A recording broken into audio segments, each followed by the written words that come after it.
porque yo sé que en esta hora vamos a ser bendecidos de parte del cielo. Génesis capítulo 14, versículo 17. Dice de la siguiente manera: cuando volvía de la derrota de Kedorlaomer y de los reyes que con él estaban, salió el rey de Sodoma a recibirlo al valle de Sabe, que es el valle del rey. Entonces Melquisedec, rey de Salem y sacerdote del Dios Altísimo, sacó pan y vino,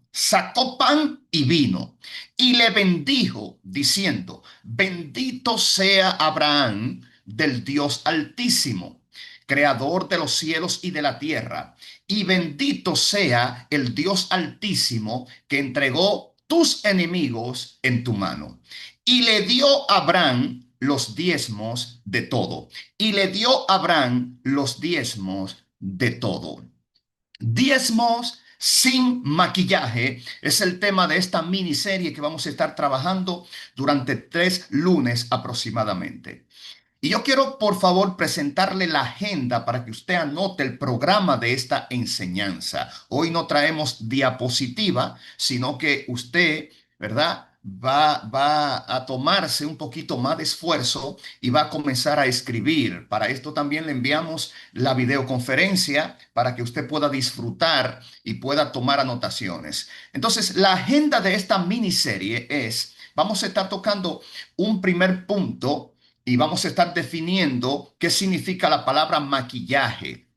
Número 2, vamos a hablar un poco acerca del contexto histórico del diezmo. Número 3, vamos a hablar acerca de las diferentes almas del diezmo. Oiga esto, las diferentes almas del diezmo, no armas, sino almas del diezmo.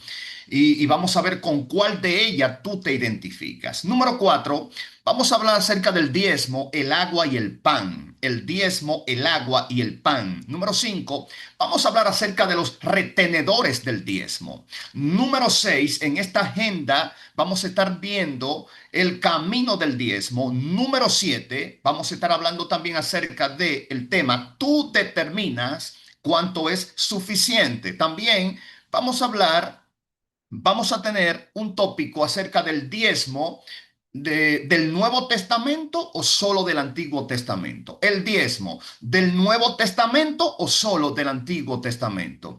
9, vamos a hablar acerca de la generosidad en la sinagoga como un estilo de vida. Y número 10, vamos a estar hablando acerca de ir más allá del diezmo tradicional. Ir más allá del diezmo tradicional.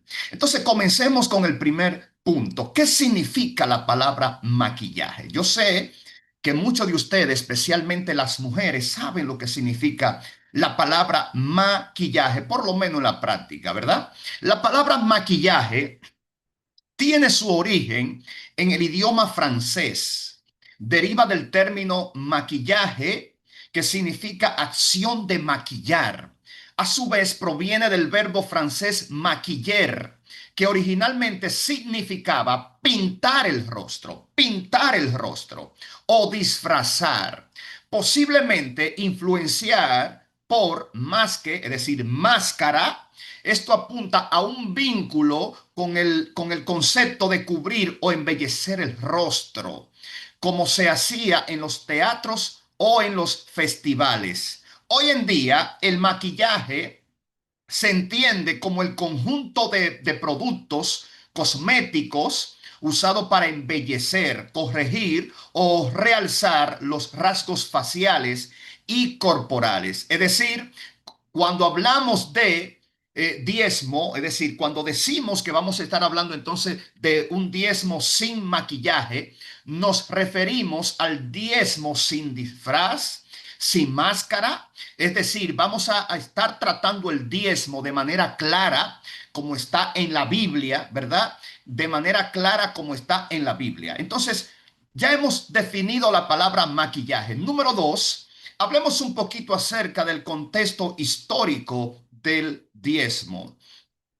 ¿Sabías que el diezmo se practicaba muchísimo antes que Abraham? ¿Sabía usted que el diezmo se practicaba muchísimo antes de Abraham diezmar? O sea, quien inició con esta práctica no fue Abraham. Usted entiende que quien inicia con esta práctica es Abraham porque es el primero que diezma en la Biblia, pero muchísimo antes de la ley y muchísimo antes que Abraham diezmara, ya el diezmo existía. Antes de ser una instrucción establecida por el Dios de Israel, el diezmo ya existía en otras culturas antiguas. De hecho, existen registros históricos y arqueológicos que muestran que el diezmo era practicado por otras civilizaciones mucho antes que Israel fuera un pueblo con ley y con un templo.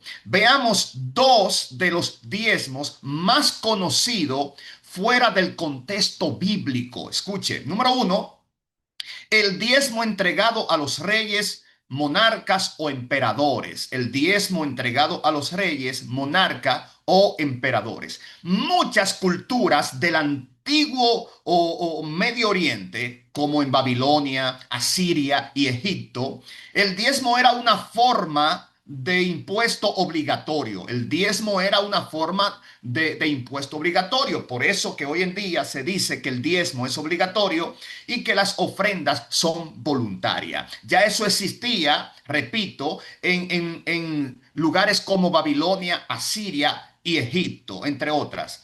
Los ciudadanos entregaban la 10ª parte de sus bienes o productos agrícolas como tributo a los reyes o monarca para sostener el gobierno y los ejércitos. Eso es como hoy en día, por ejemplo, el pago de impuesto, el pago de IPI, etcétera. Entonces, el concepto del diezmo se utiliza para nombrar el derecho del 10% que un rey exigía sobre el valor de las mercancías que entraban a su reino o que se traficaban desde sus puertos. La práctica del diezmo, por lo tanto, debe asociarse a un impuesto del 10% que se debía pagar a un rey, gobernante o líder religioso. El 10% del valor de las mercancías, producto o ganancia, era exigido como señal de reconocimiento de autoridad, lealtad al trono y acceso o protección y beneficio del reino. Es decir, cuando una persona le entregaba el diezmo a un monarca, a un emperador, a un rey, ¿verdad? Ese diezmo era como una señal de reconocer la autoridad de ese rey, de ese monarca. Era también una señal de lealtad al trono, pero era también una señal de acceso a protección y beneficio del reino. Es decir, las personas que diezmaban tenían acceso y eran protegidos y eran beneficiados por el reino y por el rey. Es decir, el diezmo era un impuesto del reino. Lo voy a repetir. El diezmo era un impuesto del reino. Y hago la salvedad que aquí no estamos hablando del reino de Dios, estamos hablando de los reinos y ya mencionamos algunas ciudades como Babilonia, Egipto y Asiria. Veamos un poco más del diezmo como impuesto real. Veamos un poco más del diezmo como impuesto real. Número uno, en Sumeria, Babilonia y Asiria, el diezmo servía para mantener tanto la administración civil como la adoración en los templos. Lo voy a repetir. El diezmo servía para mantener tanto la administración civil como la adoración en los templos. Hay registros en tablillas cuneiformes, donde los ciudadanos entregaban el 10% de sus cosechas, ganado o botín de guerra, a los templos o a los reyes como ofrenda a los dioses o tributo. Número dos, en Canaán y otros pueblos semitas, era parte del contrato social. Se pagaba tributo a cambio de seguridad, comercio y orden. Es decir, yo te pago el tributo y tú me ofreces seguridad, tú me dejas comercializar y tú me aseguras tener orden acá, ¿verdad? Entonces, eso, mire qué importante es conocer esto. Número tres, en el Imperio Romano, aunque el término diezmo no era exactamente el mismo, los sistemas de impuestos y tributos seguían el mismo principio. Se pagaba un porcentaje fijo al César. Se le pagaba un porcentaje fijo a César.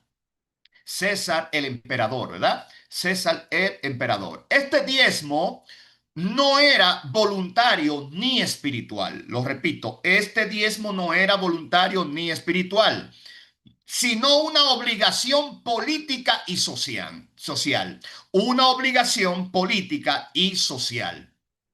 El no cumplir con esta práctica podía resultar en castigos severos. El no cumplir con esta práctica podía resultar en castigos severos. El diezmo servía para mantener la estructura del poder del reino. ¿eh?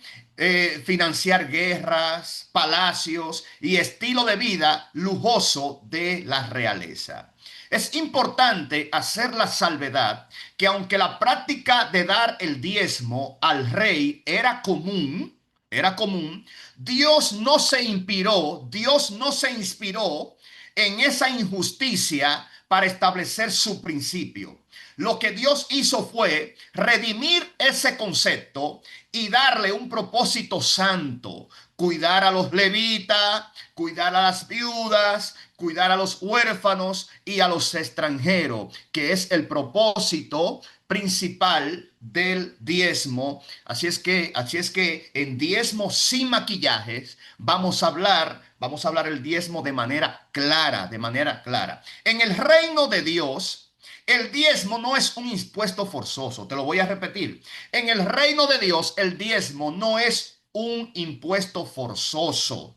No es un impuesto forzoso. ¿Cuántas personas están en una iglesia y no diezman? De hecho, creo que solamente un 30, un 40% de la iglesia diezman. La mayoría, el porciento más alto no diezma y no se matan, no se meten, ¿verdad?, en cárceles. ¿Por qué? Porque el diezmo no es un impuesto forzoso. Nadie está obligado, forzado a diezmar. Nadie. Nadie está diezmado, forzado a diezmar. Entonces, el diezmo es una señal de pacto y de gobierno. Cuando entendemos que el diezmo es una forma de reconocer al rey, en la antigüedad se daba de darle, ¿verdad?, reconocimiento, de reconocer la autoridad del rey sobre mi vida, sobre mi casa, sobre mi familia y sobre mi finanza. Entonces, cuando yo entiendo que el diezmo es una forma de reconocer al rey, entonces, dar el diezmo a Dios. Dar el diezmo a Dios es decir, tú eres mi rey, tú eres mi Señor y tú eres mi proveedor. Reconozco tu gobierno sobre mi vida, sobre mi casa y sobre mis finanzas. Es declarar, yo no sirvo a Mamón. Mamón, el dios del dinero en el sistema financiero del mundo. Entonces, cuando usted diezma, usted le está diciendo, usted está declarando, yo no sirvo a Mamón, el dios del sistema financiero del mundo. Sirvo al reino de Dios. Entonces, en el mundo antiguo, si alguien no pagaba el diezmo al rey, se consideraba rebelde o fuera de la protección del reino. Oiga esto, en el mundo antiguo, si alguien no pagaba el reino al rey, al emperador, se consideraba rebelde o fuera de la protección del reino. Esa persona no contaba con la protección del rey. Al contrario, su vida, su familia corrían peligro porque eran vistos como personas rebeldes. Entonces, escuche, en el ámbito espiritual, dar el diezmo es entrar en alineación con el reino de Dios y sus principios de provisión, cobertura y pacto. Usted me perdona, ¿verdad? Este concepto que yo tengo, yo respeto el suyo, usted respeta el mío. Y hablo con las personas que no creen en el diezmo. ¿Bien? Entonces, repito, en el ámbito espiritual, dar el diezmo es entrar en alineación con el reino de Dios, sus principios de provisión, cobertura y pacto. Entonces, número dos, vamos a ver acerca del diezmo entregado a dioses paganos. El diezmo entregado a dioses paganos. En otras culturas como la fenicia, la cananea o incluso entre los griegos y romanos, el diezmo también se ofrecía a los templos de ídolos y dioses falsos. El diezmo también se ofrecía a los templos de ídolos y dioses falsos. Era común entregar el 10% de las ganancias, de las cosechas, de los botines, de las guerras. Era común entregar ese diezmo a los sacerdotes de dioses paganos como Baal, Astartet, Moloch, entre otros. Ellos daban su diezmo a las deidades, a los dioses, y encontramos, repito, tales como en Fenicia, los cananeos, los griegos, los romanos, los asirios, entre otros, entre otras naciones que practicaban, que tenían esta práctica. Le daban el diezmo, le pagaban, le llevaban ofrendas y diezmo a sus dioses para aplacar su ira en algunas ocasiones, para que esos dioses no se enojaran con ellos. Este diezmo era parte de un sistema religioso, corrupto y supersticioso, donde la gente daba por miedo o manipulación espiritual. Escuche, la gente daba por miedo o por manipulación espiritual. Entonces, cuando usted da por miedo o por manipulación espiritual, usted no da porque usted quiere alinearse con el reino de Dios. No, usted da por miedo al juicio, como dice la Biblia, por miedo a que te venga enfermedad, por miedo o porque te manipulen. Eso no es conexión con el reino. Eso no es alinearse con el reino. Eso es hacer la cosa mediante manipulación o por miedo. Entonces, el objetivo no era ayudar al prójimo. El objetivo no era ayudar al prójimo, sino comprar el favor de los dioses. Es decir, cuando una persona en esos pueblos paganos, naciones paganas, llevaba el diezmo al altar de esos dioses paganos, lo hacía para aplacar, para apaciguar la ira de los dioses, para comprar el favor de los dioses, para que los dioses favorecieran su vida, para que trajeran beneficio a su vida. Entonces, cuando usted le trae a Dios un diezmo, una ofrenda, tratando de comprar el favor de Dios, usted está haciendo lo mismo que hacían estas personas en los tiempos y en las naciones paganas, tratando de comprar el favor de Dios. Y la Biblia dice claramente que a Dios le place regalarnos su reino, no vendérnoslos. Pero nuestro Dios es justo, nuestro Dios es justo. Él transforma lo que era usado para oprimir en un canal de bendición y justicia. Te lo voy a repetir. Dios transforma lo que era usado para oprimir, lo que era usado para meter miedo, para manipular, como un canal de bendición y justicia. Y eso es lo que es la práctica del diezmo en la actualidad. Es un canal de bendición y de justicia. Entonces, ambos propósitos del diezmo, tanto para las celebraciones sagradas como para el rey, también aparecen en los relatos bíblicos. Es decir, ya se evidenciaba en el vínculo tradicional para el diezmo entre lo sagrado y lo real. Por ejemplo, cuando Abraham, donde leímos, el primero de los patriarcas, le ofreció sus diezmos a Melquisedec, rey de Salem. Eso está donde leímos Génesis capítulo 14, versículo 18 al 20. Melquisedec, cuyo nombre significa rey justo, era rey al igual que sacerdote de Salem o Jerusalén. Algunos eruditos opinan que existía un diezmo para la capilla real en Betel y luego para el santuario real de Jerusalén. El diezmo incluía toda clase de propiedad, evidenciado por el tipo de diezmo que dio Abraham en Génesis capítulo 14.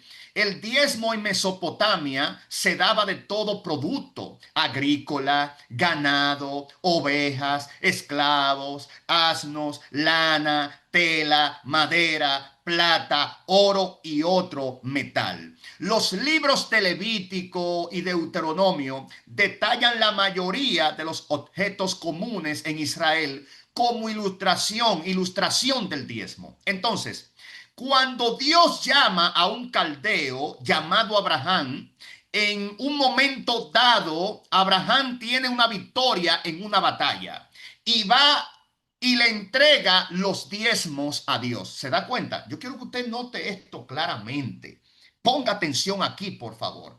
Abraham, si usted se da cuenta, en el capítulo 13 de Génesis va a pelear en contra de 5 reyes aproximadamente. Va a pelear. Abraham, cuando una persona, ¿verdad?, iba a pelear en contra de un ejército y esa persona vencía, se llevaba el botín, la riqueza que había en esa nación, el botín. Entonces vemos que Abraham trae toda la riqueza, el botín, y Abraham, dice la Biblia, que entrega a Melquisedec el diezmo de todo lo que había traído de esa guerra, de esa batalla. Escuche, entregó todo a Melquisedec. Nos preguntamos, ¿habrá rechazado Dios los diezmos de Abraham porque ya era una práctica pagana? Es decir, ¿rechazó Dios los diezmos que Abraham le entregó a Melquisedec porque era una práctica pagana? No. Y lo que quiero realmente demostrar y quiero desconectarte a ti porque el diezmo fuera una práctica pagana, no quiere decir eso, no quiere decir eso, ¿verdad? Que Dios no tome esa práctica y, como ya hemos hablado, le dé un sentido totalmente diferente al que le daban las naciones paganas y lo use como una práctica para nosotros conectarnos con la bendición de Él. Aleluya. Entonces, pregunto, ¿qué quiero demostrar con esto? Que los diezmos, si vamos a tomarlo tal como lo sabemos, tendrían entonces un origen pagano. Un origen pagano no surgió en la Biblia, no surgió con Abraham. Ya hemos visto que otras naciones antes de Abraham lo practicaban. Ahora pregunto, por el simple hecho de haber nacido esto como ofrenda dada a dioses paganos, ¿será motivo suficiente para que nosotros no se lo demos al Dios verdadero? Escuche, hace miles de años atrás, los 7 días de la semana fueron dedicados a 7 dioses diferentes. Usted lo sabe. Te lo voy a repetir. Hace, hace años atrás, miles de años atrás, los 7 días de la semana fueron dedicados a 7 dioses diferentes. Pero a esos 7 días de la semana se le pusieron nombres en honor de astros que están en el universo, pero con una connotación netamente astrológica.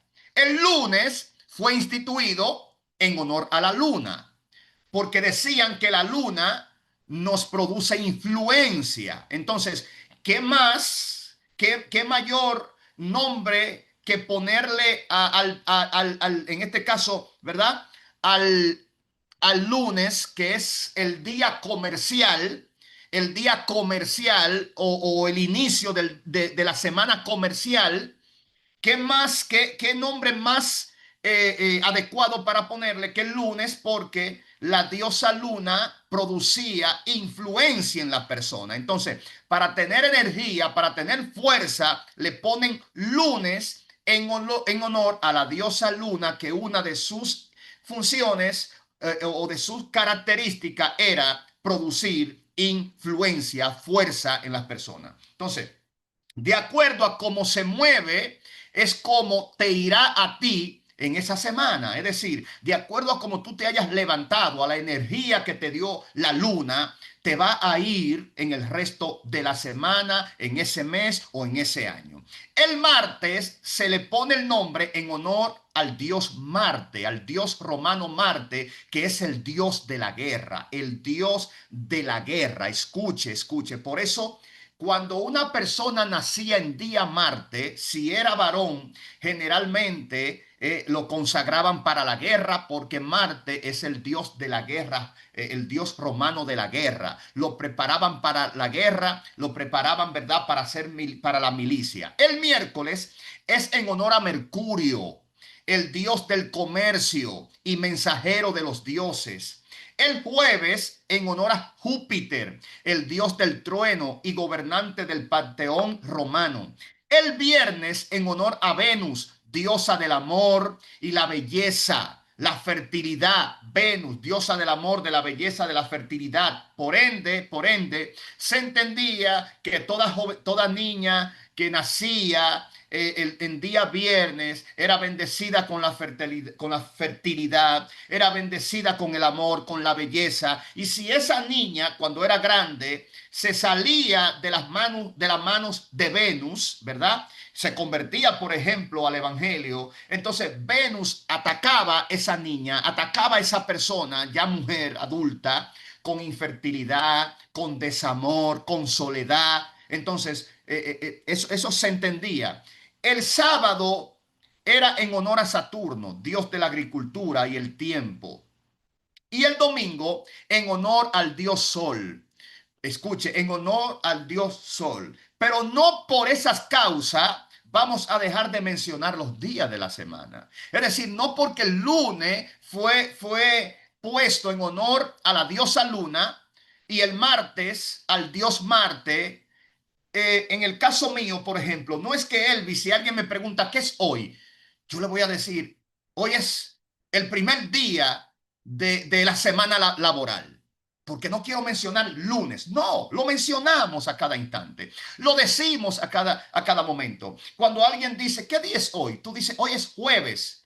O sea, no tomamos en cuenta que jueves se puso en honor a Júpiter, el dios del trueno y el gobernante del panteón romano. Es decir, cuando tú dices jueves está conectado ¿con quién? Con Júpiter. Pero repito, por esa causa no vamos a dejar de mencionar el día. Entonces, al igual que el diezmo no solo lo dio Abraham, sino también sus descendientes, como se puede ver a través de las escrituras. Jacob prometió en Betel el diezmo de todo lo que Dios le fuera a dar en su viaje a Harán. Eso está en Génesis capítulo 28, versículo 22. Ahora, escuche esto. Algunos estudiosos enseñan que el diezmo no era obligatorio fuera de la tierra de Israel y que su vigencia terminó al destruirse, escuche, al destruirse el templo en el año 70 después de Cristo. Muchos sostienen que no hay templo, por lo tanto, no hay obligación de diezmar. Muchos sostienen que como no hay templo, por lo tanto, no hay obligación de diezmar. Pero esta perspectiva omite una verdad mayor, una verdad mayor. ¿Cuál es? El diezmo no era solo para el templo, también era para los levitas, los cuales no tenían herencia y eran servidores del tabernáculo. También era para las viudas, los huérfanos y los extranjeros. Deuteronomio 14, 28 al 29. También era para la provisión de la casa de Dios. Malaquía capítulo 3, versículo 10. Quiero que veamos ahora y entremos un poquito ahora sí en esencia. Después de ver todo esta breve contexto histórico acerca del diezmo, quiero que ahora hablemos un poco acerca de las diferentes almas del diezmo y con cuál de ellas tú te identificas. En la Biblia hay tres grupos de diezmadores y de diezmadoras. Te lo voy a repetir. En la Biblia hay tres tipos o tres grupos de diezmadores y diezmadoras. Número uno es el primer grupo de diezmadores o diezmadoras. Se le llama los de alma generosa. las personas de alma generosa o los diezmadores con alma generosa. ¿Quiénes eran los de alma generosa? ¿Quiénes eran los de alma generosa? Era un grupo de mujeres que enviaban sus diezmos de manera fiel. Estas personas iban al templo desde que Dios le prosperaba a llevar su diezmo al Cohen, al sacerdote. El alma generosa no da, escuche, no da desde la abundancia, sino desde su convicción. Te lo voy a repetir.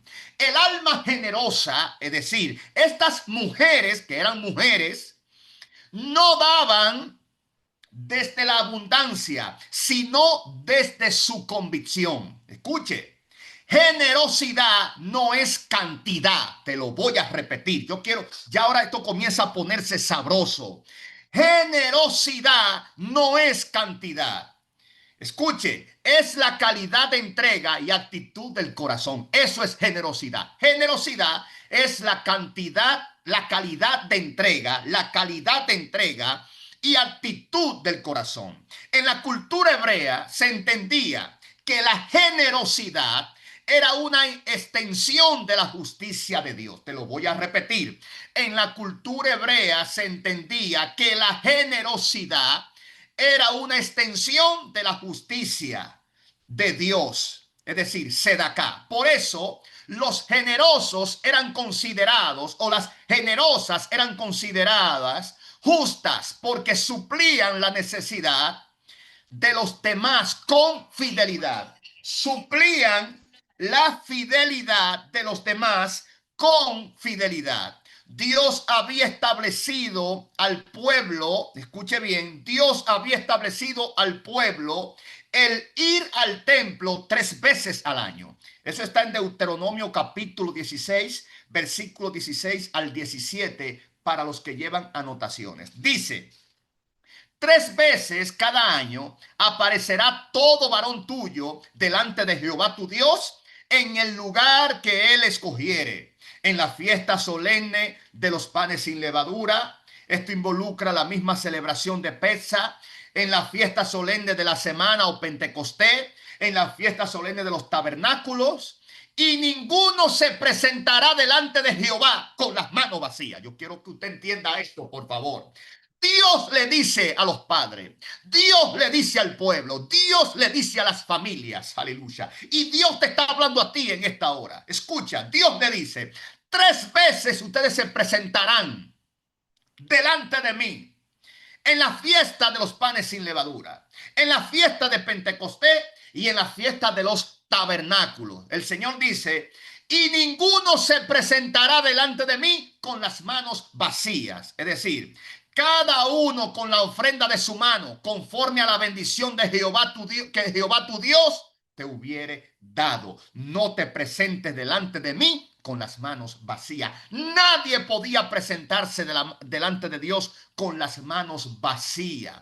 Es por eso que usted ve que una persona, cuando sabía que estaba en presencia de un agente divino, de un hombre que portaba la unción, de un hombre de Dios, siempre trataba de ofrecerle algo, siempre trataba de ponerle algo en su mano. Bendito el nombre del Señor. Ya dijimos que los de almas generosas iban al templo cada vez que Dios los prosperaba. Sin embargo, los que viven vidas religiosas, no almas religiosas, Dios mío, yo siento gloria.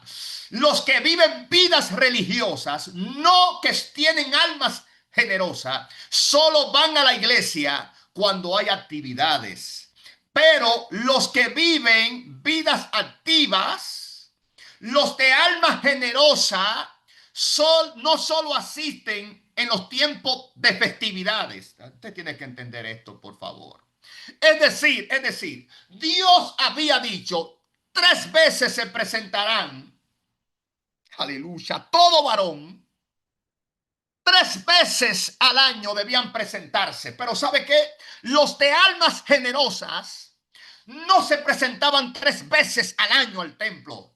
Ellos no iban 3 veces en el año, aleluya, al templo. No, ellos se presentaban cada vez que Dios bendecía sus manos. Ellos iban a llevar sus ofrendas cada vez que el Señor prosperaba sus manos. Aleluya. Es decir, ellos no esperaban festividad, ellos no esperaban fiesta, ellos no esperaban una actividad especial para llevar su ofrenda, para llevar su diezmo. Cada vez que Dios le bendecía, los de alma generosa se presentaban delante de Dios. Los de alma religiosa esperaban el tiempo religioso para ir, pero los de alma generosa decían, aleluya, no está mal que yo vaya al templo, aleluya, aunque no sea en la fiesta de las primicias, aunque no sea en la fiesta de Shavuot, de Pentecostés, y aunque no sea en la fiesta de los tabernáculos. Dios no se va a sentir mal porque yo vaya, aleluya. Cada vez que Él me bendiga, Él no se va a sentir mal. Y a esas personas se le llamaban personas de alma generosa. ¿Por qué? Porque ellas daban, ay Dios mío, entregaban aún fuera del tiempo que Dios había señalado. Bendito el nombre del Señor. Y yo creo que Dios en esta hora va a despertar dentro de ti almas generosas, porque hay personas aquí que tienen vidas religiosas, que tienen almas religiosas, aleluya. Y Dios te dice, los de almas religiosas solamente iban al templo en el tiempo señalado. Los de almas religiosas solamente iban al templo para cumplir con un rito, para cumplir con un requisito religioso.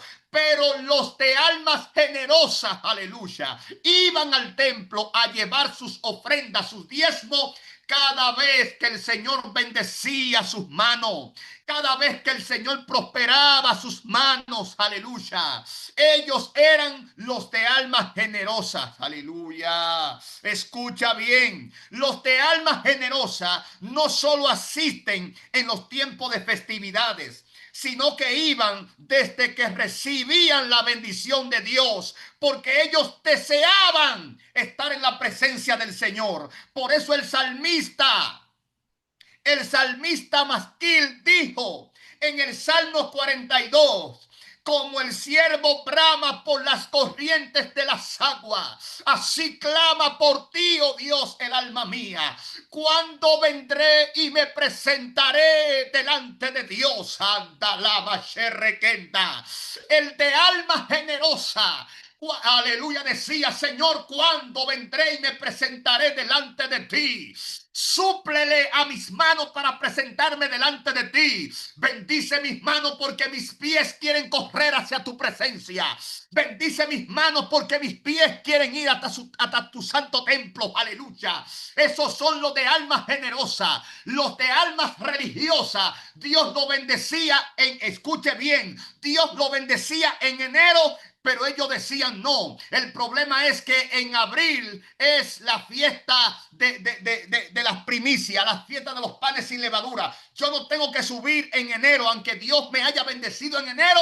Dios dijo que es en abril que voy a subir, aleluya, porque ellos simplemente cumplían con un rito, con unas reglas religiosas. Pero los de almas generosas, aleluya, si Dios lo bendecía en enero, ay Dios mío, Padre, ellos decían, Señor, tú dijiste, aleluya, que yo debía subir en abril, en junio y en octubre adorarte. Pero ¿sabe qué, Señor? Yo no me aguanto a estar en tu presencia.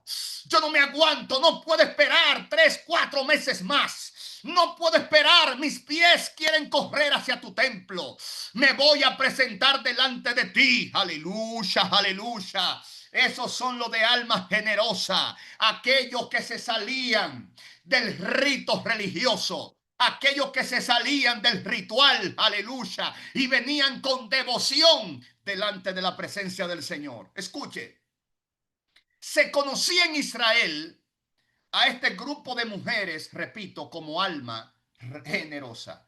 Almas generosas. A estas personas son a las que se refiere el apóstol Pablo. Atienda acá esto está poderoso. El apóstol Pablo en segunda carta a Corintios, capítulo 9, versículo 6.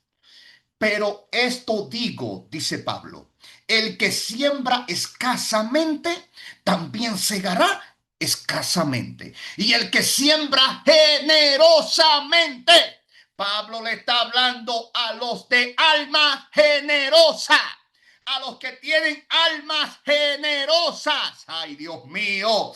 Pablo dice, el que siembra generosamente, generosamente también segará. Atienda acá esto, por favor, porque Pablo le está hablando aquí a las almas religiosas y a las almas generosas. Te lo voy a repetir. Pablo le está hablando aquí en 2 Corintios capítulo 9 versículo 6 a las almas religiosas y a las almas generosas. Pablo dice que las almas religiosas siembran escasamente, pero también cosechan escasamente. Por eso es que hay personas que siembran y nunca ven sus cosechas. Y si cosechan, cosechan miseria, cosechan escasamente. ¿Por qué? Porque su siembra es limitada. Pero también Pablo le habla al grupo de las almas generosas. Y Pablo dice, el que siembra generosamente, generosamente también cosechará. Atienda acá esto, por favor. No dice el que siembra abundantemente. No dice el que siembra abundantemente cosechará abundantemente. Lo que Pablo dice es generosamente, porque sembrar generosamente no tiene nada que ver con abundancia. Ay, Dios mío, Padre, usted me disculpa, yo estoy hablando adaptado al contexto y a lo que pasaba a la práctica en ese tiempo. Te lo voy a repetir. En el verso bíblico, Pablo no dice el que siembra abundantemente cosechará abundantemente. No, Pablo dice, el que siembra generosamente, ay Dios mío, generosamente también cosechará. Escuche, escuche, porque sembrar generosamente no tiene nada que ver con abundancia, tiene que ver con convicción. Te lo voy a repetir. Sembrar o ofrendar, diezmar generosamente no tiene nada que ver con abundancia, tiene que ver con convicción. Es decir, escuche esto.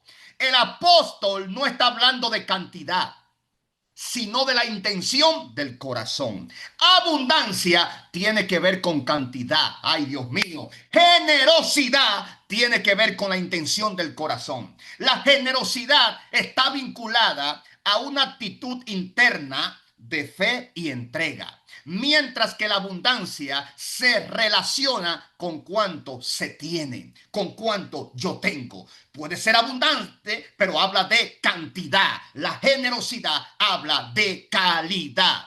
La generosidad es un acto espiritual.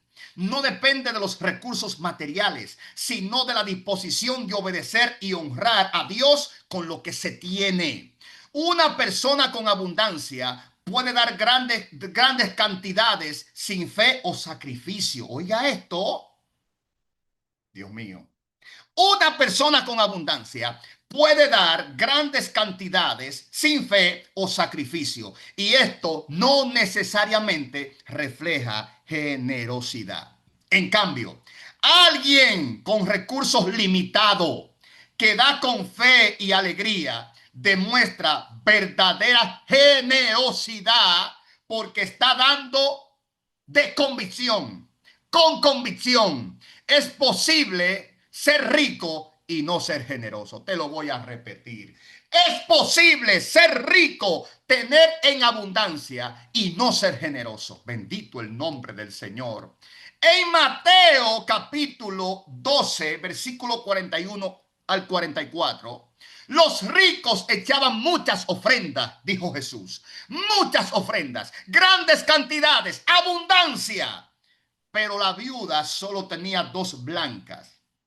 Es decir, que no importa en este caso la cantidad o lo abundante de tu ofrenda o de tu diezmo, sino lo generoso. Jesús señaló que la viuda dio más que los ricos porque dio todo lo que tenía para servir. Su generosidad estaba basada en su convicción de que Dios supliría su necesidad. Por lo tanto, tenemos que pedir al Señor que nos dé almas generosas. Ay, Dios mío, Padre. Dijo Jesús, pero esta, de su pobreza, echó todo lo que tenía, todo su sustento. Entonces, cuando en Israel habían fiestas, escuche, de esas que celebran o que se celebran 3 veces al año, las personas de alma religiosa no tenían que pagar hoteles, no tenían que pagar hoteles o mesón o habitación en el mesón. Del templo enviaban a buscar a todos los de almas generosas y le decían, en lo poco fuiste fiel, en lo mucho te pone el Señor. En lo poco fuiste fiel, en lo mucho te pone el Señor. Porque los de alma generosa no esperaban la fiesta para diezmar. Aleluya. No esperaban la fiesta para diezmar. Se salían del ritual religioso. Aleluya. Su pasión era entrar con una ofrenda a la presencia del Señor. Porque la ofrenda, aleluya, que significa corbán, significa acercamiento a la presencia. Y una de las excusas que ellos tenían para acercarse a Dios era llevar ofrenda delante del Señor. Y la llevaban con gozo, con regocijo. Aleluya. Entonces, en las fiestas, estas mujeres de almas generosas no tenían que pagar hoteles, porque recuerden que estamos hablando, solamente había un solo templo, y venían personas de larga distancia y tenían que quedarse a amanecer porque la fiesta, por ejemplo, la primera duraba 7 días, es decir, no podían ir al templo y regresar a su casa porque tampoco habían vehículos como los tenemos hoy en día. Entienda esto, por favor. Entonces, cuando llegaban, escuche, a las mujeres de almas generosas, la mandaban a buscar y le decían, no tienen que pagar hoteles, no tienen que pagar en el mesón. Si ustedes han sido fiel en lo poco y en lo mucho, el Señor la posiciona. Y les hacían una fiesta exclusiva. Hacían una fiesta exclusiva para esas personas que eran de almas religiosas. Lo mismo pasa contigo. Ay, Dios mío, cuando tú te sales del montón, cuando tú te sales de los límites religiosos, cuando tú te sales de ese espíritu de miseria, Dios, aleluya, hace un banquete especial para ti. Dios te distingue y te dice, tú eres de alma generosa. En lo mucho, en lo poco eres fiel, en lo mucho yo te posiciono. Estas mujeres eran socias del reino, eran conocidas como socias del reino. Oiga esto, socias de Dios, aleluya. Ellas decían, Dios es mi socio. Dios es mi socio. Aunque anónimas para el mundo, eran conocidas en el cielo y en los registros del templo. Atienda acá. En la dimensión espiritual, el alma generosa atrae ángeles financieros y activa memorias proféticas que abren portales de favor para sus generaciones. Número 2, el segundo grupo de diezmadores eran conocidas como la familia de la fe. La familia de la fe. Ahora le está tomando sentido muchas cosas que dice la Biblia, ¿verdad? Cobra sentido para usted ahora. La familia de la fe era el segundo grupo de diezmadores o diezmadoras. Escuche, eran mujeres también. Oiga esto, eran mujeres también. No todo aquel que dice que es cristiano es de la familia de la fe. Ay, Dios mío, ¿qué es esto lo que dijo el maestro? No todo el que está en la iglesia es de la familia de la fe. Escuche, ¿Cuál es el problema que tenemos hoy? Dios mío, esto está picando. Ay, ay, ay, ay, ay, ay, ay, ay. ¿Cuál es el problema que tenemos hoy? Ponga ahí en el chat, esto está que pica. Parece piedra, pero es maná. Escuche, ¿cuál es el problema? Que hoy en día, cuando hay dorca, cuando hay dorca, cuando se va a bendecir a alguien, uno dice, primero a los de la familia de la fe. ¿Sí o no? Primero a los de la familia de la fe, a los que están en la iglesia. Vamos a ver, no todo el que está en la iglesia es de la familia de la fe. Ay, Dios mío, no todo el cristiano es de la familia de la fe. Si usted quiere tomarlo como un cliché religioso, usted lo puede hacer. Pero estamos hablando aquí de quienes eran en realidad los de la familia de la fe en los tiempos de la iglesia primitiva. ¿Quiénes eran? Era un grupo similar a los de alma generosa. Ay, Dios mío. Ya vimos que Pablo en 2 Corintios nos da a entender quiénes eran en realidad los de almas generosas. Cuando Pablo dice, el que siembra generosamente, generosamente cosechará.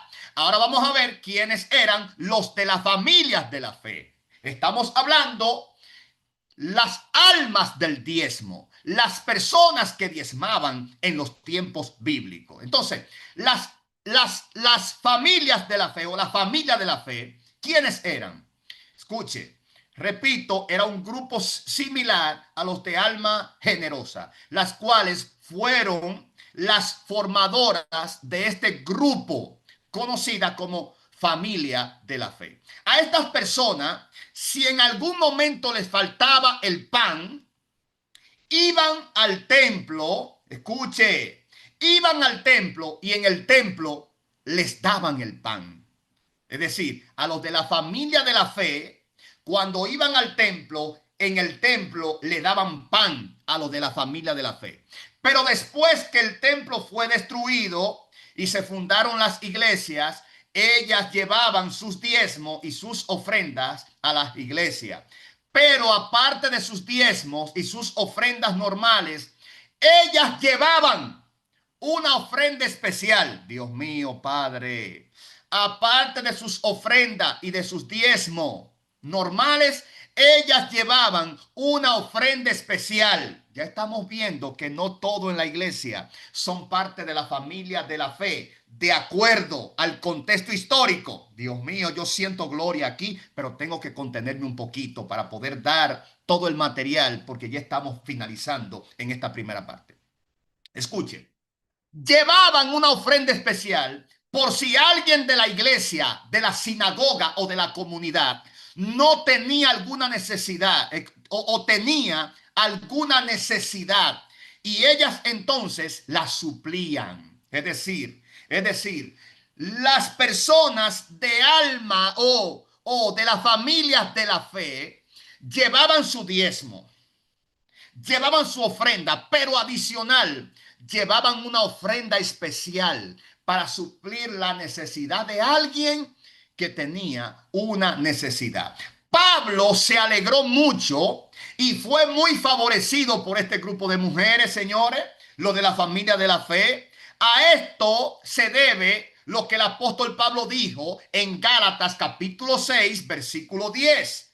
Pablo dice, así que según tengamos oportunidad, yo siento a Dios, según tengamos oportunidad, hagamos bien a todos, dijo Pablo. Fíjese cómo Pablo marca la diferencia, establece la diferencia. Pablo le dice a los hermanos, hagan, si tienen oportunidad, hagan el bien a todos, pero mayormente a los de la familia de la fe. Y nosotros hemos entendido hoy en día que los de la familia de la fe se está refiriendo a todo aquel que es cristiano, que esté en la iglesia. No.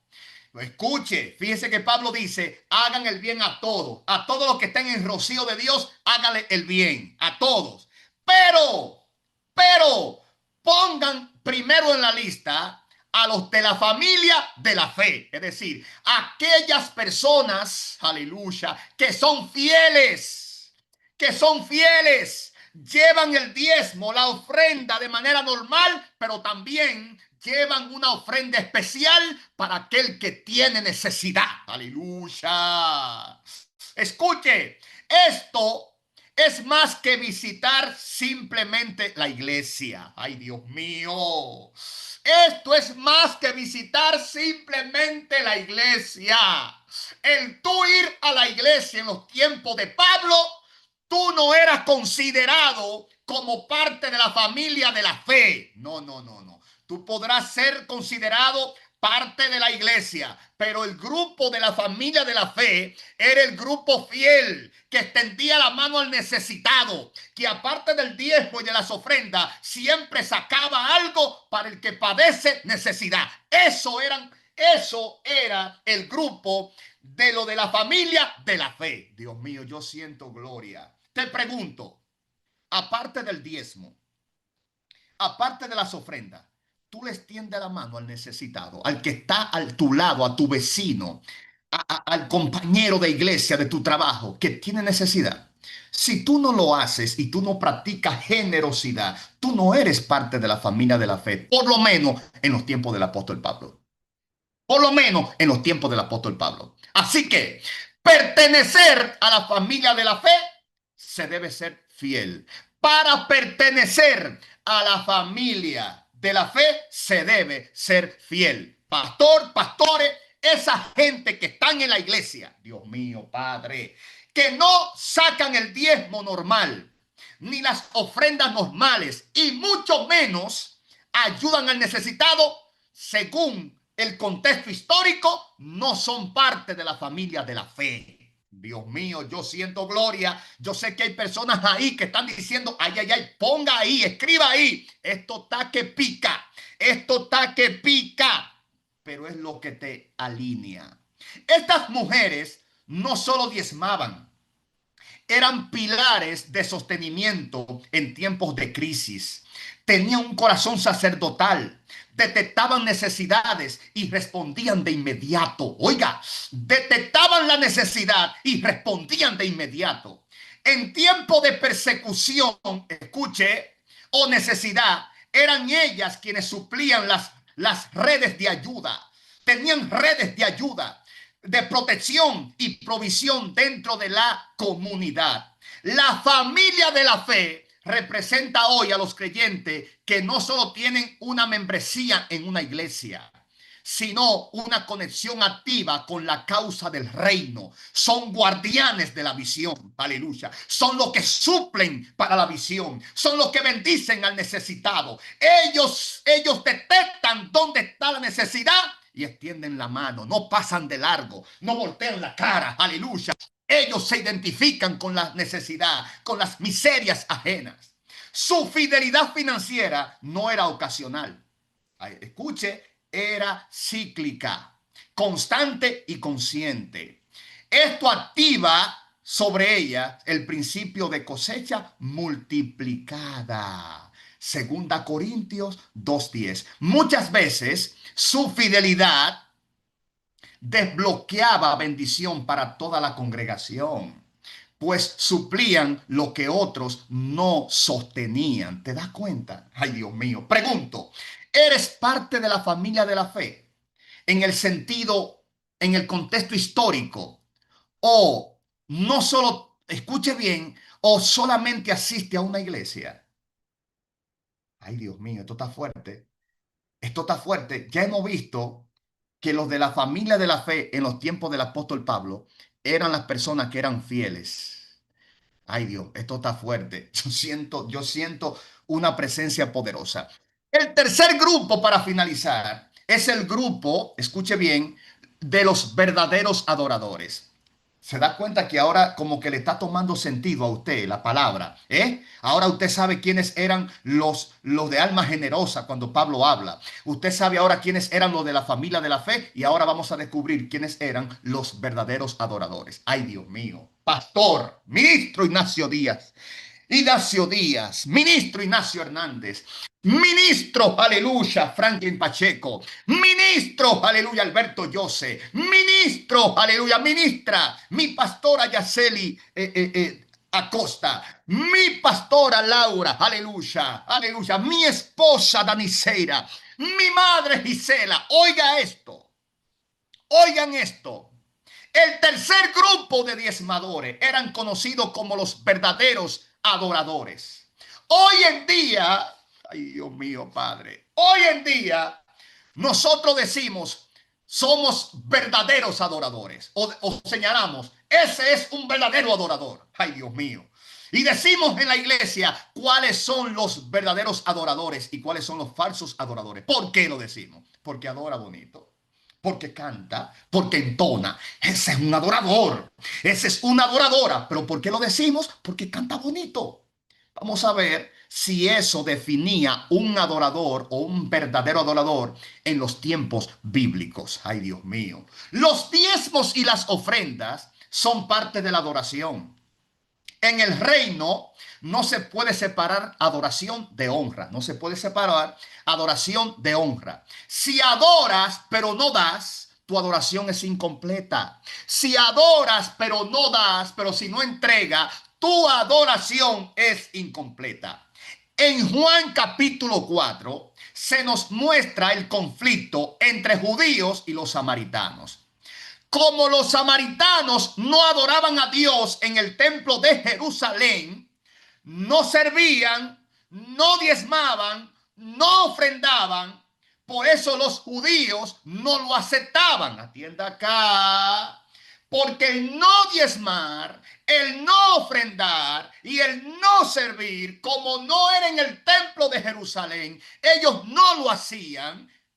Usted tiene que entender esto. Entonces los judíos, una de las razones que no aceptaban a los samaritanos era esta, una de ellas. Entonces, repito, esta era una de las varias razones del conflicto entre judíos y samaritanos. Los samaritanos fundaron su propio templo y su propio lugar de adoración fuera del diseño como Dios había establecido. Adoración, ay, ay, ay, ay, ay, ay, ay, ay, ay, ay, adoración al estilo samaritano. Tenemos hoy en día mucho de eso en la iglesia. Escuche, sobre el diezmo ellos decían, nosotros no le daremos nuestros diezmos al sacerdote que es un hombre físico. Esa idea de que yo no le entrego mi diezmo a hombre, esa idea no surgió hace 50, 100 años, no surgió en la mente de la iglesia cristiana. Esa es una idea que viene desde miles de años atrás. Y parte de esa idea procede de los samaritanos. Ay, Dios mío. Ellos decían, yo no le voy a dar mi diezmo al sacerdote, que es un hombre físico. Le daremos nuestros diezmos a Dios si Él desciende. Es decir, si Dios desciende, le vamos a entregar los diezmos a Él, pero no al sacerdote, que es un hombre físico.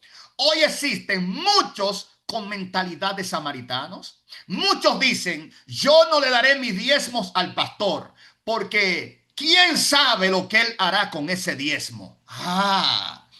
Yo se lo doy al necesitado, al pobre, etcétera. No me mezcle una cosa con la otra. Tu problema no es qué hará el pastor con el diezmo. Escuche, tu problema está en que no eres fiel a Dios. Los verdaderos adoradores saben dónde, por qué, cómo y a quién adorar. Te lo voy a repetir. Los verdaderos adoradores saben dónde, por qué, cómo y a quién adorar. Los verdaderos adoradores no cuestionan a quién le entregan, sino a quién obedecen. Yo te voy a repetir eso en este momento. Los verdaderos adoradores no cuestionan a quién le entregan, sino a quién obedecen. Ay, Dios mío, Padre. El diseño siempre ha sido una casa, un altar, un sacerdote, una ofrenda. Te lo voy a repetir. El diseño siempre ha sido una casa, un altar, un sacerdote, una ofrenda. Bendito el nombre del Señor. Aleluya. Pregunto, ¿eres parte de los verdaderos adoradores? Te lo voy a repetir. ¿Eres parte de los verdaderos adoradores? o eres parte de los samaritanos. Si estás en la iglesia, adoración no es tu cantar bonito. Adoración no es tu cantar bonito, porque si fuéramos a esto, hay mucho en el mundo que entonces son verdaderos adoradores. Adoración es tu ser fiel a Dios. Es tu cumplir con tu compromiso con el altar, con el sacerdote, aleluya, con Dios primeramente, con el sacerdote y con el altar. Entonces, el sentido bíblico, en el sentido bíblico, un verdadero adorador no solo tiene que ver con pertenecer a un grupo de adoración, de intercesión, de cántico de la iglesia. Escuche, estos tres tipos de diezmadores revelan dimensiones espirituales de madurez poderosas. Número uno, el de alma generosa actúa por obediencia. Yo te lo voy a repetir. Estos tres tipos de diezmadores revelan dimensiones espirituales de madurez poderosas. Número uno, escuche bien, el de alma generosa actúa por obediencia. Número dos, la familia de la fe actúa por fidelidad. Número tres, el verdadero adorador actúa por revelación. Cuando alguien vive las tres dimensiones, se convierte en un administrador del reino en la tierra. Alguien que no solo recibe bendición, sino que distribuye, sostiene y expande el reino de Dios en la tierra. Y termino con esto. Abraham viene de pelear una guerra, donde leímos Génesis 14, viene de pelear una guerra. Melquisedec, sacerdote, el pastor, podemos decir, viene y le da vino y le da pan. Vino y le da pan. Escuche bien. Entonces dice la Biblia que Abraham le entregó el diezmo de todo. Atienda acá. Pregunto, pregunto, escuche, pregunto. ¿A quién debemos entregarle el diezmo o uno de los diezmos, como vamos a ver más adelante, no hoy, más adelante? A aquella persona, de acuerdo a la primera instancia del mandamiento, de acuerdo a la primera instancia donde aparece, ¿verdad? Por primera vez la palabra diezmo, el contexto dice que Abraham le entregó el diezmo a Melquisedec. Escuche, una vez que Melquisedec le da pan y le da vino. Abraham viene cansado, agotado de pelear, cansado, agotado de pelear, y encuentra un sacerdote, encuentra un líder que le da pan, que representa la palabra, le da vino, que representa el gozo. Entonces Abraham le entrega el diezmo. ¿A quién debes de diezmarle? Aquella persona que cuando tú vienes cansado, ay Dios mío, que cuando tú vienes molido, que cuando tú vienes desesperado, que cuando tú vienes, aleluya, agotado, que cuando vienes sin fuerza, sin gozo, Él te pone pan en la mesa, te pone alimento en la mesa, te pone vino en la copa. ¿Para qué? Para alimentarte con el pan y para darte gozo con el vino. Aleluya. ¿Dónde debo de diezmar? En esa mesa donde se te pone pan y donde se te presenta el vino. El pan te fortalece, el pan te alimenta y el vino te da gozo. Bendito el nombre del Señor. Quiero orar en este momento, quiero orar en esta hora. Orar en esta hora, aleluya. Ya usted sabe con cuál de los tres grupos tú te identificas. ¿Eres de alma generosa? Que extiende que saca su diezmo, su ofrenda. Aleluya. Cuando Dios lo bendice inmediatamente y va al templo, gozoso, contento, que no se limita a lo que dice el ritual, sino que cada vez que Dios le bendice, ellos van al templo y es un gozo para ellos llevar la ofrenda, acercarse a Dios. O eres o eres de la familia de la fe, aquellos que llevan el diezmo, llevan la ofrenda, pero también saca una ofrenda especial para bendecir a alguien. No es familia de la fe, no es estar en la iglesia. de acuerdo al contexto histórico. Si usted quiere seguir diciéndole, él es de la familia de la fe, eso es otra cosa. Pero familia de la fe son aquellas personas fieles o eres de los verdaderos adoradores. Ay, Dios mío, ay, Dios mío, ay, Dios mío. Usted tiene que entender esto en esta hora. Yo oro en este momento para que si usted es una de las personas que tiene el síndrome de los samaritanos y que dicen, yo no le diezmo al hombre, yo le diezmo a Dios si él desciende. Yo quiero orar en este momento para que todo síndrome, toda vena samaritana que hay en ti sea extirpada, quebrantada en el nombre de Jesús. Padre, gracias por tu amor, gracias por tu misericordia, gracias por tu bondad. Dios mío, en esta hora te exalto, te alabo, te doy gracia, te doy honra. Vengo clamando en este momento. Te pido por cada persona que está aquí, que está en esta plataforma y que más adelante va a poder disfrutar de esta transmisión. Te pido que seas tú obrando de una manera especial. Espíritu Santo, glorifícate poderosamente. Trabaja en nuestro corazón, trabaja en nuestras vidas. Señor, estirpa, drena todo espíritu de miseria, todo espíritu de estancamiento, toda excusa, Dios mío, que ponemos para no ser fiel, para no obedecer.